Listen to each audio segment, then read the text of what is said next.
Christopher Winslow had always prided himself on his independence. After decades of running a successful heavy machinery repair business, he finally decided to retire and settle in a peaceful suburban neighborhood, far from the chaos of city life. His property was a sanctuary, a sprawling 2-acre plot nestled at the edge of a thick forest, complete with a well-maintained home, a private driveway, and a small workshop where he could tinker with tools and restore vintage machinery as a hobby. Christopher wasn't just another retiree with idle hands. He was resourceful, practical, and fiercely protective of his space. From the moment he moved into the neighborhood 3 years ago, he made it clear to the local homeowners association, HOA, that he had no interest in joining their organization. His property, purchased outright, was outside their jurisdiction, and he intended to keep it that way. He'd dealt with HOAs before and despised their rigid rules, petty fines, and invasive behavior. To him, their so-called community standards were nothing more than a thinly veiled power grab. As long as he maintained his land and kept to himself, he didn't see why they should have any say over his property. For a while, life was quiet. Christopher's neighbors mostly left him alone, save for the occasional wave or brief chat at the local hardware store. The HOA, led by its meticulous and domineering president, Victor Langston, tried a few times to persuade him to join their ranks. Each attempt was met with polite but firm refusals. Christopher thought that would be the end of it. He was wrong. The trouble began subtly. One evening, as Christopher returned from a trip into town, he noticed something odd at the end of his driveway. A small yellow flag had been planted in the ground next to his mailbox, marked with the HOA's logo and a cryptic note, "Community safety improvements underway." Christopher frowned, puzzled. What kind of improvements were they talking about? His driveway was private property, clearly marked by a deed and even a small sign he'd installed himself. Shrugging it off as a mistake, he removed the flag and tossed it in the garbage. Over the next few weeks, more strange things began to happen. One morning, he found his mailbox open with a pamphlet from the HOA stuffed inside. The title read, "Why Your Participation Matters." He rolled his eyes and crumpled it up. Then came the surveyors, 2 men in orange vests, standing at the edge of his driveway with clipboards, taking measurements and snapping pictures. When Christopher confronted them, they mumbled something about community upgrades and left in a hurry. Christopher began to feel uneasy. He'd deliberately chosen this property to avoid entanglements like these, but it seemed the HOA was intent on drawing him into their orbit. He decided to keep an eye out, setting up extra security cameras at the entrance to his driveway and along the perimeter of his property. He wasn't paranoid, but he wasn't one to take chances either. Then, one evening, everything escalated. Returning home from visiting an old friend, Christopher rounded the bend in his driveway and slammed on the brakes. A pair of gleaming steel gates now stood across his private road, blocking his access to his own home. The gates weren't just any gates, they were electric, complete with keypad entry and a bold HOA logo engraved on the front. Attached to the gates was a laminated notice, reading, "For your safety and the safety of the community, this access point has been upgraded by the HOA. Please contact the office for your access code." Christopher's blood boiled. He had never authorized this. His land was private, and the HOA had no right to install anything on it, let alone gates that obstructed his entry. Stepping out of his truck, he examined the gates more closely. They were bolted into the ground, their metalwork sturdy and clearly expensive. A low hum came from the control box, indicating they were already live and operational. Christopher tugged on the gates, but they didn't budge. Fuming, he called the number listed on the notice and demanded to speak with someone in charge. After being bounced around between a few automated messages, he finally got through to a smug-sounding woman who introduced herself as Amanda, the HOA's operations manager. "Mr. Winslow," she said in a syrupy tone, "we understand your frustration, but these gates are part of a broader initiative to improve community safety. Given your property's proximity to the main road, we felt it was necessary to include your driveway in the project." "My property is private," Christopher snapped. "You have no legal right to touch it, let alone install gates without my consent. Remove them immediately." "I'm afraid that's not possible," Amanda replied, her tone cooling. "The gates are already installed, and the community bylaws give us the authority to implement safety measures where we see fit." "Community bylaws don't apply to me," Christopher shot back. "I'm not part of your HOA." There was a pause, followed by a hint of amusement in Amanda's voice. "You might want to check the latest jurisdiction maps, Mr. Winslow. Things have changed." Christopher hung up, his hands shaking with rage. He knew this was just the beginning of a fight, but he wasn't about to back down. If the HOA thought they could steamroll him, they were about to learn just how wrong they were. Christopher Winslow didn't sleep that night. He spent hours at his desk, surrounded by maps, legal documents, and the property deed he had painstakingly reviewed before purchasing his home. None of it made sense. His land was private, bought free and clear, with no encumbrances or HOA involvement. Yet now, they had the audacity to claim jurisdiction over his property. The gates, the surveyors, the smug voice on the phone, they weren't just an annoyance. They were a declaration of war. By dawn, Christopher had formulated a plan. His first step was to confirm the HOA's claim about jurisdiction changes. Driving into town, he made his way to the county clerk's office, a plain brick building with rows of filing cabinets and the smell of old paper. After explaining his situation to the clerk, a polite but visibly overworked woman, he handed over his property details. She typed into her computer and frowned slightly as she scanned the records.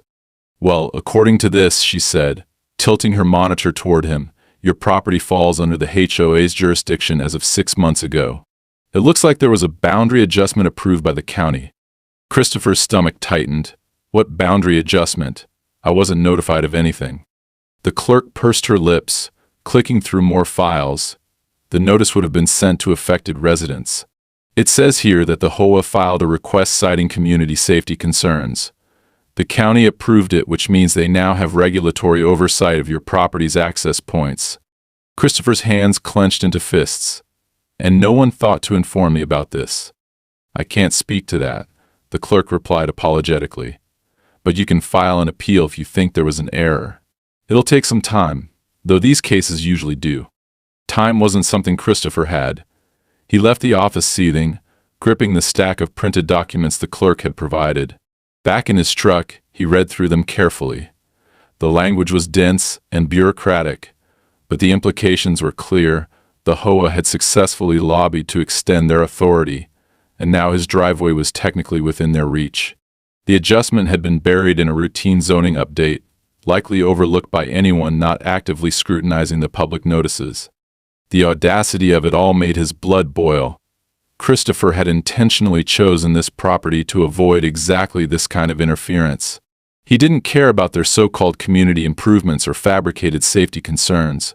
His land was his, and he wasn't about to let a group of power-hungry busybodies take that from him. When he returned home, the gates loomed like a challenge. The keypad gleamed in the sunlight, mocking him with its silent insistence that he comply. Christopher didn't bother calling the HOA again. He grabbed his toolbox and got to work dismantling the gates. The bolts were tight, and the control box was reinforced, but he had dealt with tougher projects in his life. By late afternoon, the gates lay in pieces on the side of the road.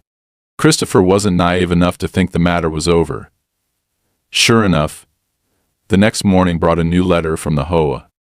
The envelope, thick and embossed with their logo, contained a formal notice accusing him of vandalizing community property and issuing a fine of $2,500 for the destruction of HOA infrastructure.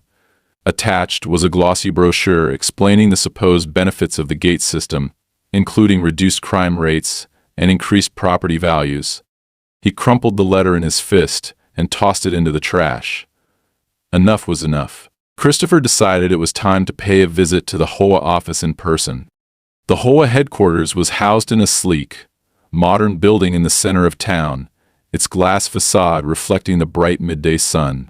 Christopher pushed through the double doors and was immediately greeted by the overly cheerful receptionist. "Good afternoon. How can I help you today?" she chirped.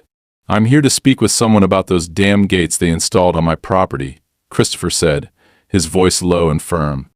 The receptionist's smile faltered slightly, but she quickly recovered. "Do you have an appointment?" "No," Christopher replied bluntly, "but I'm not leaving until I talk to someone in charge." After a moment's hesitation, she gestured toward a seating area. "Please have a seat. I'll see if Mr. Langston is available." Christopher didn't sit. He stood with his arms crossed, scanning the pristine lobby. It was clear the HOA wasn't hurting for funds. Every surface gleamed, and even the magazines on the coffee table looked freshly printed. It made him sick to think about how many people in the neighborhood had been strong-armed into financing this operation. After a few minutes, a tall, impeccably dressed man emerged from a side door. His tailored suit and confident stride screamed authority. "Mr. Winslow, I presume," he said, extending a hand. "I'm Victor Langston, president of the HOA. How can I assist you?" Christopher ignored the handshake. "You can start by explaining why you think you have the right to install gates on my property." Langston's smile didn't waver, but there was a glint of steel in his eyes. "Mr. Winslow, the gates are part of a community-wide safety initiative. We've received numerous complaints about unregulated access points, and your driveway was identified as a potential risk. The HOA acted in accordance with its bylaws to address these concerns." "Your bylaws don't apply to me," Christopher snapped. "I'm not a member of your HOA, and I never agreed to any of this." Langston's expression remained calm, almost patronizing. "That may have been true in the past, but as you're likely aware, recent jurisdiction changes have placed your property within our purview. We're simply fulfilling our responsibility to protect and enhance the community. By trespassing on my land and installing gates without my consent. By implementing necessary measures for the greater good," Langston corrected smoothly. "I understand this is an adjustment for you, but I assure you, it's in everyone's best interest." Christopher took a step closer, his voice dropping to a growl. "Let me make something clear. That land is mine. I don't care about your jurisdiction changes or your bylaws. If you think you can bully me into compliance, you're sorely mistaken." Langston's smile finally faltered, replaced by a hard, calculating look. "Mr. Winslow, I would advise you to consider your position carefully. Non-compliance can result in significant penalties, not to mention complications for your property's future value." Christopher's jaw tightened. He could see where this was going. The HOA wasn't just trying to enforce rules, they were setting the stage to push him out entirely. "This isn't over," he said coldly before turning on his heel and walking out. As he drove home, his mind raced. Langston's veiled threats and smug demeanor only confirmed what Christopher had suspected all along. This wasn't about safety or community. It was about control. The HOA wanted him gone, and they were willing to play dirty to make it happen. But if they thought he was going to roll over and let them take what was his, they were in for a rude awakening. Christopher Winslow didn't waste time after his confrontation with Victor Langston. He knew the HOA wouldn't back down, and he had no intention of playing by their rules. The drive home was spent formulating his next steps, every mile sharpening his resolve. He wasn't just dealing with an overreaching homeowners association, he was dealing with a calculated group of individuals who saw his independence as an obstacle to their ambitions. The first thing Christopher did when he got home was check the gates. They were still gone, the remnants of the dismantled structure piled neatly on the side of the road where he'd left them. He half expected them to reappear overnight, bolted into place as though his earlier efforts had never happened. But for now, the driveway was clear, and he intended to keep it that way. That night, Christopher reviewed the stack of papers he'd received from the county clerk. It was all there: the boundary adjustment, the approval documents, even a list of public notifications that had supposedly been issued to residents. He scoured the fine print for any loophole or procedural misstep, anything that might invalidate the HOA's claim. It was slow, tedious work, but he didn't mind. If the HOA wanted a war of attrition, he was more than ready to fight. Around midnight, a strange noise pulled him from his focus. It was faint at first, like the low hum of machinery, barely audible over the crickets outside. But as he sat in silence, the sound grew louder, more distinct. He stepped outside, flashlight in hand, and followed the noise toward the driveway. To his astonishment, a crew of workers was already there, unloading new gate materials from a flatbed truck. Floodlights illuminated the scene, casting harsh shadows across the gravel as the men moved with practiced efficiency.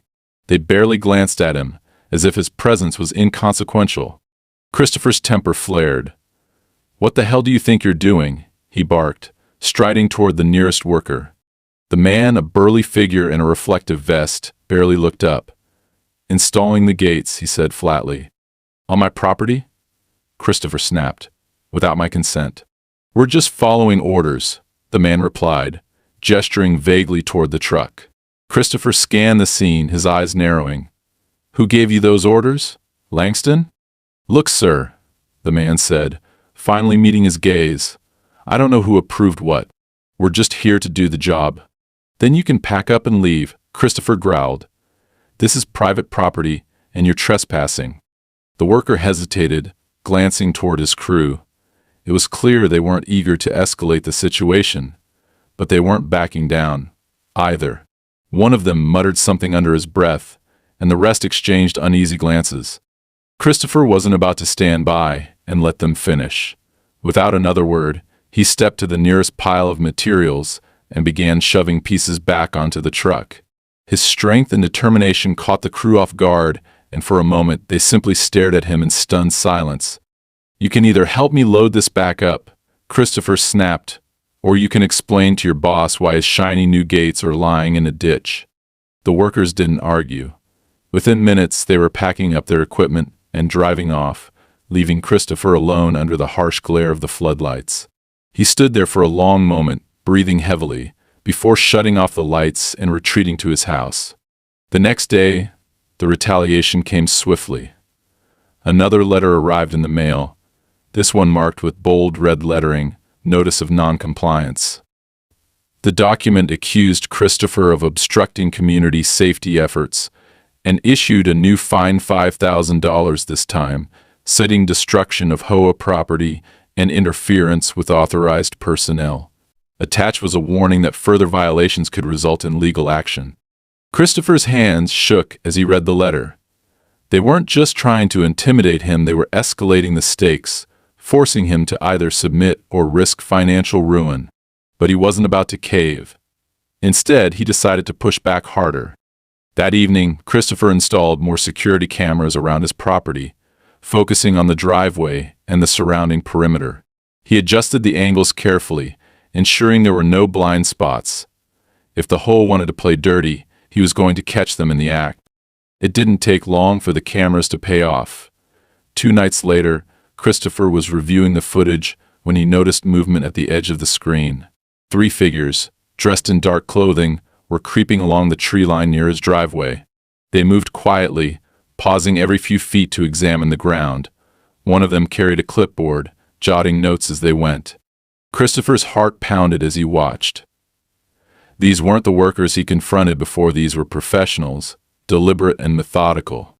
He couldn't hear what they were saying, but their intent was clear. They were scouting his property, looking for weaknesses. The next morning, Christopher called the sheriff's office.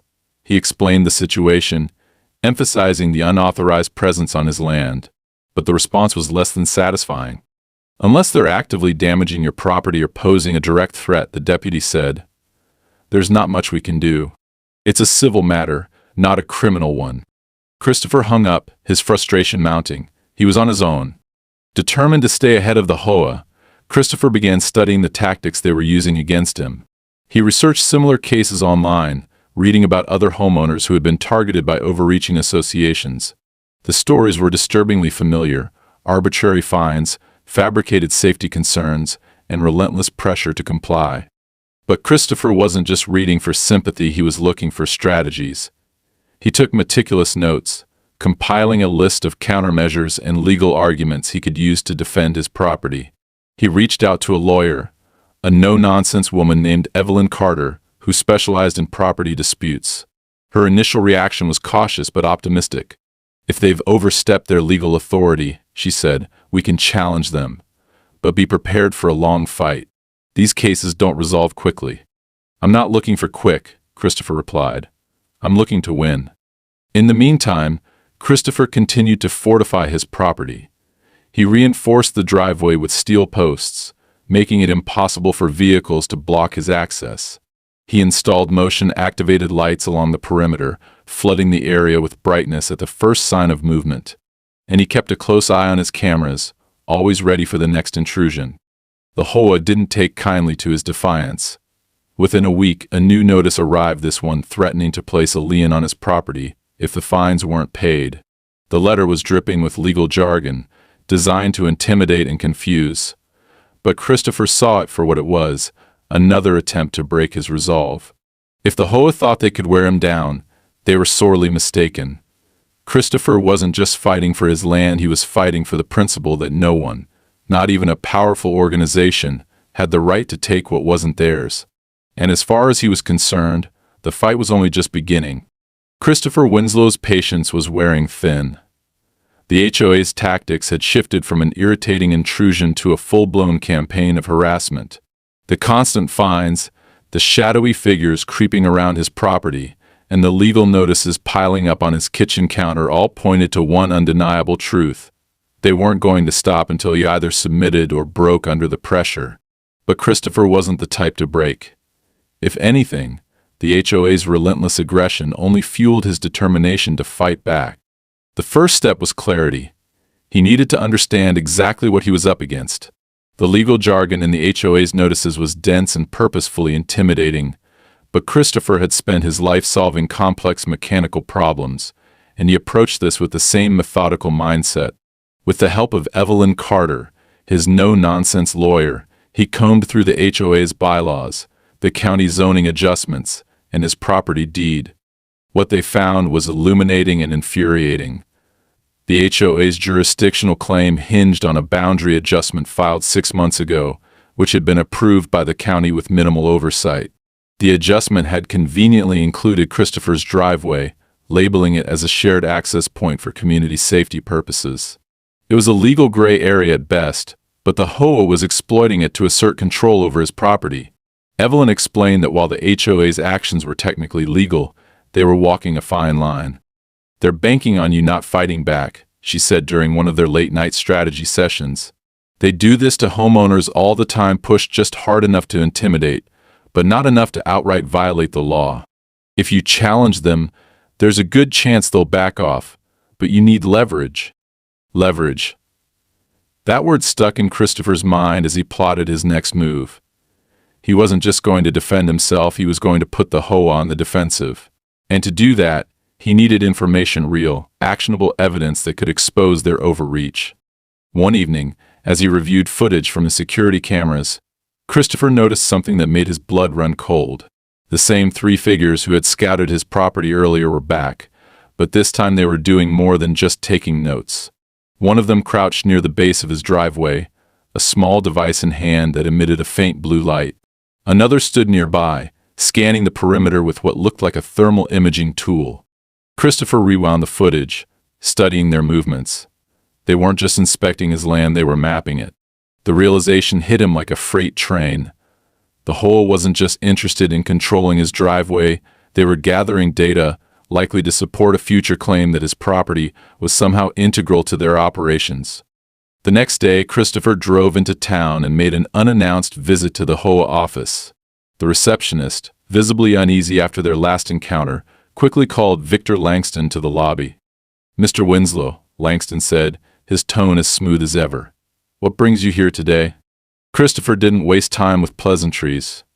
"Your people were on my property again last night," he said, his voice cold and steady, this time with thermal scanners and mapping devices. "Care to explain?" Langston's smile faltered for a fraction of a second before he regained his composure. "I'm not sure what you're referring to," he replied. "The HOA doesn't conduct surveillance without cause." "I have video evidence," Christopher snapped. "So don't bother denying it." Langston's expression hardened. "Mr. Winslow, I suggest you be careful with accusations like that. If you're implying misconduct on our part, you'd better be prepared to back it up in court." "Oh, I'm prepared," Christopher said, stepping closer. "But let me make something clear. If I catch anyone else on my property without permission, you won't be dealing with just me, you'll be dealing with the sheriff." Langston's eyes narrowed, but he said nothing. The tension between them was palpable as Christopher turned on his heel and walked out. That night, Christopher decided to take matters into his own hands. He retrieved an old drone from his workshop, a relic from his nephew's brief obsession with technology, and modified it with a high-resolution camera and infrared sensors. If the HOA wanted to play dirty, he would match them move for move.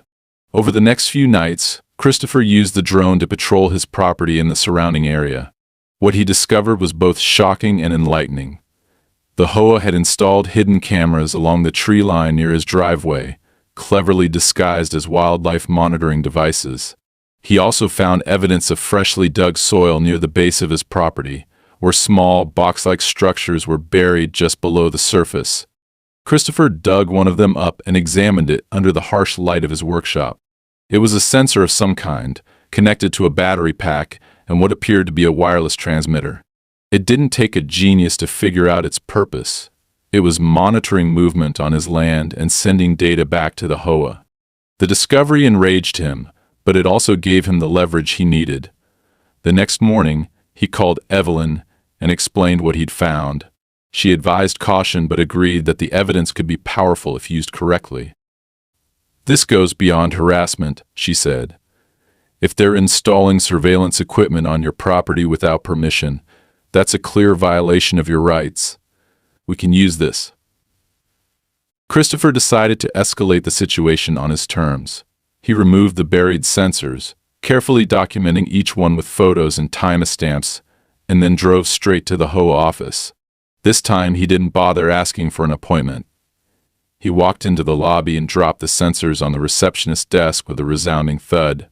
"Tell Langston these belong to him," he said curtly before turning to leave.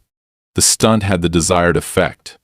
By the time he got home, Langston had called 3 times, leaving increasingly frantic voicemails. Christopher ignored them. The power dynamic was shifting, and he intended to keep it that way. But the HOA wasn't done yet. That evening, as Christopher reviewed his security footage, he noticed a new development. A group of workers had arrived under the cover of darkness and begun installing something at the far end of his driveway. By the time he reached the site, they were gone, leaving behind a freshly erected sign that read, "HOA Installation Zone, Do Not Tamper." Christopher stared at the sign, his anger bubbling over. This wasn't just a fight for his property anymore. It was a fight for his autonomy, his right to live without interference. The HOA had crossed a line, and he was done playing defense. Over the next few days, Christopher prepared for the next phase of the battle.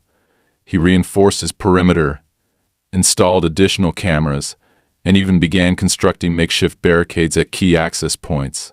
But more importantly, he started building a case against the HOA, gathering every piece of evidence he could find to expose their overreach.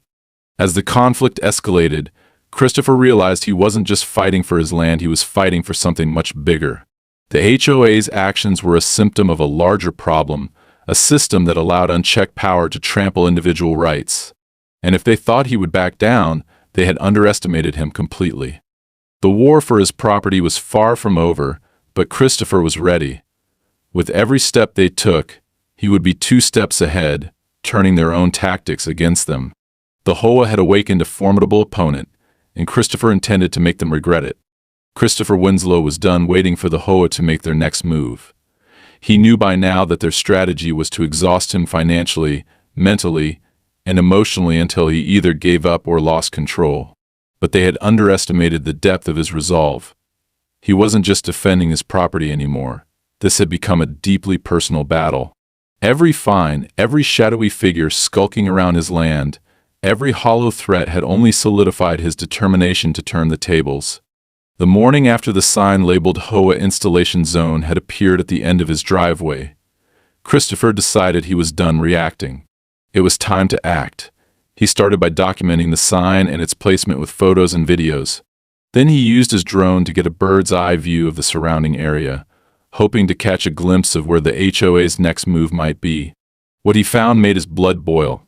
About 50 yards beyond the tree line that bordered his property, a temporary staging area had been set up. It was small and inconspicuous, just a couple of pop-up tents, a generator, and a stack of equipment crates. But it was clearly active. Workers moved in and out of the area, unloading materials and speaking in hushed tones. Christopher zoomed in with the drone's camera and recognized some of the equipment, more sensors like the ones he had dug up, along with what appeared to be wireless relays and solar-powered units. The HOA wasn't just trying to monitor his property, they were building a network. Christopher knew this wasn't just about the gates anymore. The HOA was creating a pretext to claim his land outright, one small step at a time. The so-called safety measures, the buried sensors, the redefined boundaries, it was all part of a larger plan. And if he didn't stop them, they would eventually push him off his property altogether. He returned to his workshop and began preparing for what he saw as an inevitable escalation. First, he fortified his driveway, placing steel barriers across key access points and anchoring them into the ground. They weren't impenetrable, but they would slow down any vehicles trying to enter without his permission. Next, he rigged additional security cameras to capture every angle of his property, ensuring there would be no blind spots. He even set up motion-activated alarms that would sound if anyone approached the perimeter. But Christopher knew defense wasn't enough. He needed to disrupt the HOA's operations and make it clear that he wasn't going to be an easy target. That evening, under the cover of darkness, he made his way to the staging area he'd seen on the drone footage. Dressed in dark clothes and carrying a crowbar and bolt cutters, he moved quietly through the trees until he reached the edge of the clearing. The area was deserted, the workers gone for the night. Christopher quickly got to work, dismantling the equipment piece by piece. He severed wires, smashed sensor units, and emptied the fuel from the generator. By the time he was finished, the staging area was nothing more than a collection of broken parts and scattered debris. Before leaving, he placed a note on one of the crates. "This is private property. Stay off." The next morning, Christopher woke to the sound of a car pulling up outside. He stepped onto his porch and saw a black SUV idling at the end of his driveway. The HOA's president, Victor Langston, stepped out, flanked by two men in matching suits. They looked more like corporate enforcers than HOA representatives. Langston approached with his usual smug expression, but there was an edge of anger in his eyes. "Good morning, Mr. Winslow," he said, stopping just short of the barricades Christopher had installed. "We need to talk." Christopher crossed his arms, standing firm. "Talk? Or issue more threats?" Langston forced a tight smile. "We're here to resolve this amicably. You've made your point, but you're pawning things in a way that's harmful to the community." "Harmful to the community?" Christopher repeated, his voice dripping with sarcasm. "You mean defending my property from your illegal surveillance and sabotage? That's rich, coming from you." Langston's smile faltered. "You're leaving us no choice, Mr. Winslow. Your repeated interference with HOA operations is not only against our bylaws but also a violation of county regulations. If you continue down this path, we'll have no option but to take legal action." "Go ahead," Christopher said coldly. "But be prepared for what I'll bring to court: videos of your men trespassing, evidence of your illegal sensors, and records showing that your boundary adjustment was pushed through without proper notification. You want to fight? You've got one." Langston's expression darkened. For the first time, Christopher saw the mask slip, revealing a flash of frustration and uncertainty. The two men behind him exchanged glances, as though silently calculating their next move. "You think this is about you?" Langston finally said, his voice low and hard. "This is bigger than one man. You can dig your heels in all you want, but in the end you'll lose. People like you always do." With that, Langston turned on his heel and walked back to the SUV, his enforcers following close behind. The vehicle disappeared down the road, leaving Christopher standing alone by the barricades. He felt a surge of satisfaction, but he knew better than to let his guard down. The HOA wasn't retreating, they were regrouping. Sure enough, the next assault came swiftly. That evening, Christopher's power was cut. He checked the breaker box, but everything appeared normal. It wasn't until he called the electric company that he discovered the HOA had filed a safety concern, requesting a temporary disconnection until compliance issues were resolved. Furious, Christopher fired up his backup generator and made a mental note to add this to his growing list of grievances. The power outage was followed by another fine notice, this one totaling $10,000 for repeated destruction of HOA property and obstruction of community safety measures. The letter warned that a lien would be placed on his property if the fines were not paid within 30 days. Christopher crumpled the letter in his hands, his anger boiling over. But instead of lashing out, he focused his energy on the next phase of his plan. He began compiling all of his evidence, photos, videos, legal documents, and a detailed timeline of every action the HOA had taken against him. He also started reaching out to his neighbors, hoping to find others who had been targeted by the HOA's aggressive tactics. To his surprise, several neighbors were willing to talk. Most were hesitant at first, fearful of retaliation, but Christopher's determination inspired them to share their stories. One elderly couple revealed that they had been fined repeatedly for minor infractions, eventually forcing them to sell their home. Another neighbor, a single mother, admitted that the HOA had threatened to report her to child services over safety concerns if she didn't comply with their demands. The more Christopher learned, the clearer it became the HOA wasn't just targeting him. They were systematically pressuring homeowners into submission, exploiting their power to seize control of the neighborhood piece by piece. Armed with this new information, Christopher felt a renewed sense of purpose. This wasn't just about protecting his land anymore, it was about standing up to a system that thrived on intimidation and exploitation. He didn't know what the HOA's next move would be, but he was ready for it. And this time, he wasn't just playing defense. He was going on the offensive. Christopher Winslow knew the HOA's next move was imminent. The power outage, the escalating fines, the veiled threats from Victor Langston, it was all building to something. The HOA was pushing harder, desperate to gain control of his land. But Christopher wasn't the kind of man to roll over and let them win. He had spent weeks fortifying his property, gathering evidence, and preparing for the inevitable confrontation. And now, as the sun dipped below the horizon and the shadows stretched long across his driveway, he could feel the tension in the air like a coiled spring ready to snap. It began with the sound of engines. Christopher was in his workshop, sharpening the blade of an old axe, when the low growl of diesel motors reached his ears. He set down the axe and moved to the window, peering out into the growing darkness. Two large trucks were parked at the end of his driveway, their headlights illuminating the barricades he had erected. A group of men in reflective vests and hard hats stood by the vehicles, talking amongst themselves and gesturing toward his property. Behind them, a black sub idled, its tinted windows gleaming ominously in the twilight. Christopher's jaw tightened.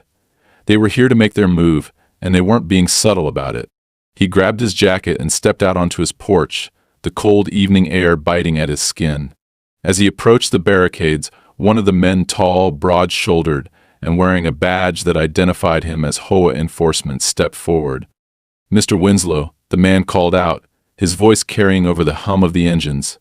"We're here under the authority of the Homeowners Association to conduct safety modifications on this access point. Please step aside and allow us to proceed."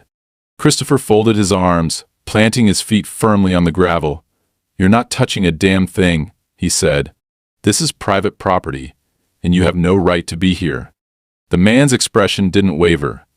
"Your property is within HOA jurisdiction, as outlined in the boundary adjustment filed 6 months ago. Failure to comply will result in further penalties, including legal action."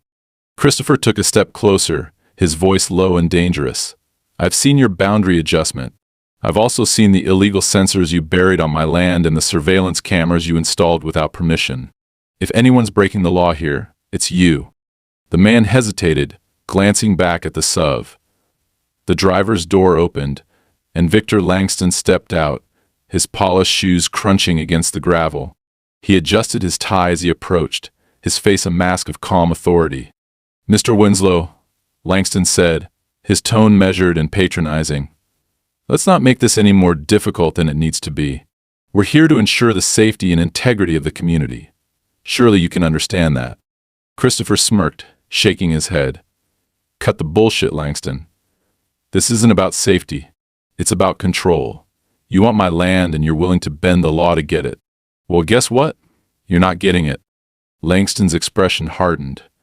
"Your defiance has been noted, Mr. Winslow. But I assure you, this is a battle you can't win. The HOA has resources, connections, everything we need to ensure compliance. You, on the other hand, are just one man." Christopher stepped forward until he was mere inches from Langston. "One man is all it takes," he said quietly, "and you're about to find out just how far I'm willing to go." Langston's composure faltered for the briefest moment, but he quickly recovered, turning to the crew behind him. "Proceed," he barked. The workers moved toward the barricades, carrying tools and equipment. Christopher didn't wait. He walked back to his house, entered the workshop, and retrieved the drone he had modified weeks earlier. It wasn't just a camera drone anymore, it was rigged with a powerful spotlight and a high-pitched alarm that could be activated remotely. He sent it buzzing into the air, its spotlight slicing through the night and illuminating the workers like a searchlight. The alarm wailed, an ear-piercing shriek that echoed through the trees. The workers froze, startled by the sudden intrusion. Langston shouted orders, but his voice was drowned out by the drone's noise. Christopher watched from the porch, his arms crossed, as the crew hesitated, unsure of whether to continue. But the HOA wasn't backing down. One of the workers began dismantling the barricades, his movements hurried and clumsy. That's when Christopher triggered the second phase of his plan. The motion-activated lights he had installed around the perimeter of his property flared to life, flooding the area with blinding brightness. At the same time, the cameras he had rigged to his driveway began recording, capturing every detail of the scene. "Smile for the cameras, Langston," Christopher called out, his voice cutting through the chaos. "This is all going to the sheriff and the local news." Langston turned to glare at him, his mask of control slipping. "You think this intimidates me?" he shouted. "You're only making it worse for yourself." Christopher stepped to the edge of his porch, his silhouette framed by the blinding lights. "You're the one who should be worried," he said. "Every illegal move you've made is on record. Every sensor, every fine, every piece of equipment you've installed on my property without consent, I've got it all. And I'm not afraid to use it." For a moment, the scene was frozen in tense silence. The workers exchanged uncertain glances, their confidence clearly shaken. Even Langston seemed unsure of what to do next. Finally, with a growl of frustration, he waved his hand. "Pack it up," he snapped. "We'll deal with this later." The workers quickly gathered their equipment and retreated to the trucks. Langston lingered for a moment, his gaze locked on Christopher. "This isn't over," he said, his voice low and venomous. "You've made a powerful enemy tonight." Christopher smiled faintly, his voice calm and steady. "Good. It's about time you met some real resistance." The trucks rumbled to life and disappeared down the road, leaving Christopher standing alone in the glaring light of his defenses. For the first time in weeks, he felt a sense of victory, but he knew better than to celebrate just yet. The HOA wasn't finished, and neither was he. The war for his land had reached its boiling point, and Christopher was ready to see it through to the end. The morning after the standoff, Christopher Winslow sat at his kitchen table, surrounded by the tools of his fight, stacks of evidence, a laptop filled with footage, and a cup of coffee growing cold by the minute. The air was thick with tension, but for the first time in weeks there was a sliver of hope. Langston and his crew had retreated, and Christopher's unrelenting resistance had thrown the HOA off balance. Still, he knew the battle wasn't over. They would regroup, and when they did, they would come at him harder than ever. He had to make his next move count. Evelyn Carter, his lawyer, called just after sunrise. "Chris," she said, her tone brisk, "I've got some good news. I filed for an emergency injunction late last night, and the judge signed off on it this morning. That means the HOA is legally barred from conducting any further actions on your property until the court reviews the evidence." Christopher leaned back in his chair, letting the news sink in. It was a significant win, but Evelyn's voice quickly tempered his relief. "It's a temporary measure," she continued. "They'll challenge it, and they're going to come after you with everything they've got. Are you ready to take this all the way?" "I've been ready since the day they put those gates up," Christopher said firmly. With the injunction in place, Christopher shifted his focus to the broader fight. He reached out to the neighbors he had spoken to before, those who had been intimidated, fined, or forced out by the HOA. This time they were more willing to talk, emboldened by Christopher's defiance. Together they compiled a damning collection of stories and evidence, fraudulent fines, coercive tactics, and even outright trespassing. The HOA's pattern of abuse was clear, and it painted a picture of an organization more interested in power and profit than community welfare. Christopher also took the fight public. He reached out to a local investigative journalist, sharing his story and the evidence he had gathered. Within days, the reporter published an expose, complete with footage of the HOA's nighttime intrusions and the illegal surveillance equipment they had installed on his property. The article spread quickly, drawing attention from other residents, legal advocates, and even local officials. The pressure on the HOA began to mount. The tipping point came 2 weeks later, during a tense courtroom hearing. Evelyn presented the evidence with surgical precision, laying out the HOA's actions in stark detail. Christopher watched as Victor Langston, seated across the room, grew visibly agitated. His confident demeanor cracked under the weight of the accusations, and by the time Evelyn finished her arguments, it was clear the judge wasn't buying Langston's excuses. "The HOA has grossly overstepped its authority," the judge declared, her voice ringing through the courtroom. "Not only have they violated the defendant's property rights, but their actions constitute a pattern of harassment that this court cannot ignore. I am ordering an immediate cessation of all HOA activities on Mr. Winslow's property, and I am referring this case to the district attorney for further investigation." Langston's face twisted with fury, but there was nothing he could do. The gavel fell, and with it, the foundation of the HOA's power began to crumble. In the weeks that followed, the fallout was swift and far-reaching. The district attorney launched a formal investigation into the HOA's operations, uncovering a web of corruption that implicated not only Langston but several members of the board. Fines were issued, resignations followed, and the HOA was forced to dissolve. The neighborhood was finally free from their grip. Christopher's victory was bittersweet. He had won the battle, but it had come at a cost. His property was scarred from the months of conflict, and the weight of the fight lingered in his mind. Yet, as he stood on his porch one crisp autumn morning, looking out at the land he had fought so hard to protect, he felt a deep sense of pride. He hadn't just defended his home, he had shown that standing up to power was worth the struggle. His neighbors began to see him in a new light, no longer as the quiet, stubborn man at the edge of the community, but as someone who had fought for their collective rights. They approached him with gratitude, offering help to repair the damage and rebuild the sense of peace the neighborhood had lost. Christopher accepted their help, but he also made one thing clear: we're not going to let this happen again. If anyone tries to take what's ours, we'll stand together next time. As the months passed, Christopher's property returned to its former glory, and the neighborhood thrived without the shadow of the HOA. The battles he had fought were now stories shared over backyard barbecues and quiet evenings on porches. But for Christopher, the most important part of his victory wasn't the land, it was the lesson that even the most ordinary person could take a stand and win against those who thought they were untouchable.